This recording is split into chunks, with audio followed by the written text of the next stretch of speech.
Welcome back friends. Science explore world में आपका बहुत बहुत स्वागत है। फ्रेंड्स, आज हम लोग ऑब्जर्व करेंगे फोर्स का डेमोन्स्ट्रेशन करेंगे आज हम लोग, और हम लोग पता करेंगे जो फोर्स किसी बॉडी किसी ऑब्जेक्ट पर अप्लाई होता है तो बॉडी में क्या चेंजेस होते हैं। ओके, तो चलिए हम यहाँ पे देख रहे हैं बहुत सारे चीज़ों को। यहाँ पे हर तरह के फोर्स का आज हम लोग ऑब्जर्व करेंगे। आप इतने सारे चीज़ों को इस टेबल पर देख रहे हैं, हर एक का अपना अपना रोल है। आज मैं बताऊंगा आपको किस तरह से किसी बॉडी पर फोर्स एक्ट होता है तो क्या क्या चेंजेस होते हैं। ओके, फोर्स किसी भी ऑब्जेक्ट पर दो तरीके से लग सकता है, या तो वो पुश हो सकता है या पुल हो सकता है। या तो हम लोग किसी ऑब्जेक्ट को खींच सकते हैं अपनी ओर, या नहीं तो उसे हम लोग धक्का दे सकते हैं। तो फोर्स हमेशा पुश और पुल को ही जो हम लोग जनरली फोर्स कहते हैं। ओके, तो फोर्स के लिए क्या होना ज़रूरी है, तो आपको पता है फोर्स एक वेक्टर क्वांटिटी है जिसके लिए मैग्नीट्यूड और डायरेक्शन दोनों की ज़रूरत होती है। तो हम लोग आज ऑब्जर्व ये करने वाले हैं, जो फोर्स किसी बॉडी में अगर लगता है तो क्या उसमें चेंज हो सकता है। तो सबसे पहले फोर्स अगर किसी बॉडी में लगता है तो उसके डायरेक्शन को वो चेंज कर देता है। फ्रेंड्स, देखो किस तरह से चेंज करता है। अब देखो हमारे पास ये सारा का सारा चीज़ है। अब जैसे कि मैंने ये क्या किया है, ये रोलर है एक तरह का, और जैसे मैंने इसको क्या किया, रोलिंग करना स्टार्ट कर दिया। इस तरह से रोलिंग करना स्टार्ट कर दिया और ये रोलिंग होना स्टार्ट हो भी गया। ठीक है फ्रेंड्स, और जैसे मैं अब इसमें अगर फोर्स अप्लाई कर रहा हूँ तो इसकी डायरेक्शन जो है वो बिल्कुल चेंज हो जाएगी। देखो फ्रेंड्स, देखो इसकी डायरेक्शन बिल्कुल चेंज हो गई। इसे जाना था सीधा, फिर से देख लो एक बार, लेकिन इसे जाना था सीधा और ये जा कर के वहाँ पर इसकी डायरेक्शन चेंज। फोर्स अगर किसी बॉडी में अगर लगता है तो उसकी डायरेक्शन को वो चेंज कर देता है। फिर देखो हमारे पास ये निक्ड किया हुआ फ्लोर है, गूथा हुआ आटा है, और इससे मैं जो भी चाहूँ वो मैं शेप और साइज बना सकता हूँ। तो मैं अभी बात करूँगा force change shape and size. देखो अगर मैं इसके शेप को एक सर्कुलर शेप दे देता हूँ इस तरह का, यह अब एक स्फीयर टाइप का बन गया है, और मैं चाहूँ तो फोर्स की हेल्प से अगर मैं फिर से फोर्स इसमें अप्लाई करूँ तो ये जो है एक रेक्टेंगुलर साइज का बन जाएगा।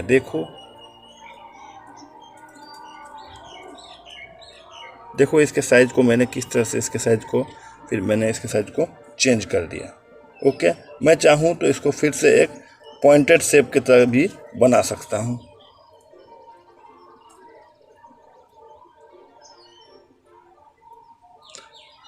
तो मैं चाहूँ तो फोर्स अप्लाई करके इसके साथ कोई भी साइज को मैं चेंज कर सकता हूँ, शेप को चेंज कर सकता हूँ। मैं चाहूँ तो इसको फिर से ट्रायंगुलर साइज में भी इसको मोड कर सकता हूँ। मैंने इसका एक रिंग बना दिया। मैं चाहूँ तो दूसरे शेप और साइज में भी इसको चेंज कर सकता हूँ। देखो मैंने अब इसको एक स्क्वायर साइज में कन्वर्ट कर दिया है। तो फोर्स लगा करके मैं इससे आटे का किसी भी साइज और शेप में चेंज कर सकता हूँ। तो इससे पता चलता है जो फोर्स जो है किसी बॉडी में अप्लाई करने के बाद वो क्या करता है, उसके शेप और साइज को चेंज कर देता है। फोर्स के साथ एक्सेलरेशन का होना भी बहुत ज़रूरी है। बिना एक्सेलरेशन का फोर्स अप्लाई नहीं किया सकता है। इसलिए फोर्स का जो मैथमेटिकल फॉर्मूला होता है वो F=ma होता है, जिसमें मास और एक्सेलरेशन को मल्टीप्लाई करके हम लोग फोर्स को क्या करते हैं, वैल्यू फोर्स का निकालते हैं। अब फ्रेंड्स आप ये समझो, फोर्स किसी भी ऑब्जेक्ट के मोशन को, स्पीड को बढ़ा सकता है।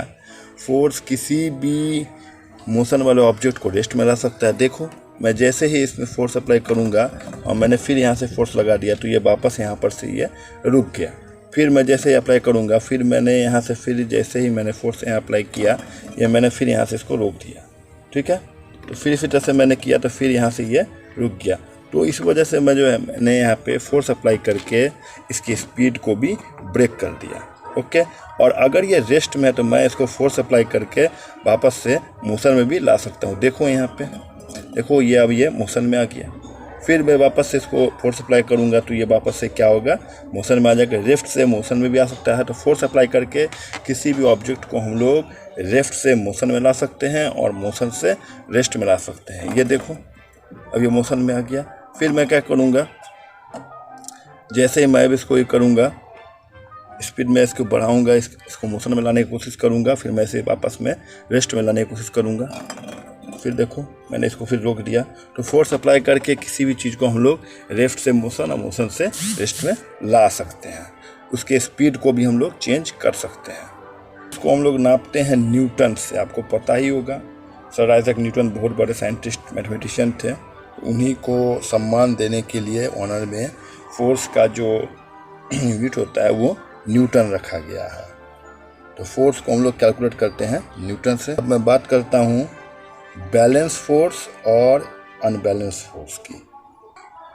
ये इस ऑब्जेक्ट को मैंने टेबल पर रख दिया है और मैं क्या करूँगा, इस ऑब्जेक्ट को दोनों तरफ से फोर्स लगा करके खींचने की कोशिश करूँगा और मैं देखता हूँ ये ऑब्जेक्ट हमारा किधर जाता है। आप देख रहे हो जैसे मैं ऑब्जेक्ट को खींचने की कोशिश कर रहा हूँ, जिस तरफ मैं फोर्स ज़्यादा लगा रहा हूँ उस तरफ ऑब्जेक्ट हमारा चला जा रहा है। अगर मैं इस तरफ लेफ्ट साइड में फोर्स लगा रहा हूँ ज़्यादा तो वो हमारा ऑब्जेक्ट इस तरफ जा रहा है। तो ये जो फोर्स है यहाँ पे हम देख रहे हैं जी, ऑब्जेक्ट हमारा क्या हो रहा है, ऑब्जेक्ट में मूवमेंट हो रहा है। तो ये हमारा अनबैलेंस्ड फोर्स है, क्योंकि इस पर फोर्स तो अप्लाई हो रहा है लेकिन ये क्या कर रहा है, अपने जगह से ये मूवमेंट कर रहा है ऑब्जेक्ट। ओके फ्रेंड्स, तो आप इसमें देख पा रहे हो जो जिस तरफ से फोर्स ज़्यादा लग रही है उधर ऑब्जेक्ट वो चला जा रहा है, देख पा रहे हो।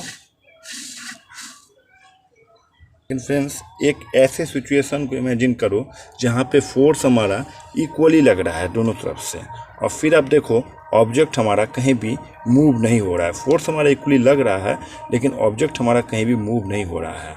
यहाँ पे देखो सारा का सारा फोर्स जो है उसका रिजल्ट हमारा वो जीरो हो रहा है, और जीरो होने की वजह से ऑब्जेक्ट हमारा मूव नहीं हो पा रहा है। तो ऐसे फोर्स को हम लोग कहते हैं बैलेंस्ड फोर्स। देखो फ्रेंड्स किसी तरह से ऑब्जेक्ट में कोई मूवमेंट नहीं है। इसके पहले आप लोगों ने ऑब्जर्व किया था जो ऑब्जेक्ट में मूवमेंट था, लेकिन अभी देख रहे हो सेम फोर्स अप्लाई किया जा रहा है दोनों तरफ से। मान लो अगर ये 20 न्यूटन का फोर्स यहाँ से लगाया जा रहा है राइट से, और लेफ्ट से भी 20 न्यूटन का ही फोर्स लगाया जा रहा है, तो दोनों का जब डिफरेंस हम लोग निकालते हैं रिजल्टेंट फोर्स निकालने के लिए तो वो 0 न्यूटन होता है। तो आप देख पा रहे हो यहाँ पे किसी तरह की कोई भी ऑब्जेक्ट में मूवमेंट नहीं है, तो ये हमारा बैलेंस फोर्स कहा जाएगा। ओके फ्रेंड्स, इसी तरह से फ्रेंड्स हमारे पास एक फूला हुआ गुब्बारा है। इस गुब्बारे को भी हम लोग चाहे तो इसके फोर्स को अप्लाई करके इसके साइज को चेंज कर सकते हैं। देखो फ्रेंड्स जैसे मैंने यहाँ पे इसको प्रेस करना शुरू किया, इसका साइज जो है बिल्कुल चेंज हो गया। तो फोर्स अप्लाई करके हम किसी भी ऑब्जेक्ट के साइज को भी चेंज कर सकते हैं। आप देख पा रहे हो एकदम सही से, किसी भी तरह के साइज में हम लोग इसको कर सकते हैं। इस गुब्बारे के साथ मैं कोई भी एक्टिविटी कर सकता हूँ। ओके, देखो इस तरह से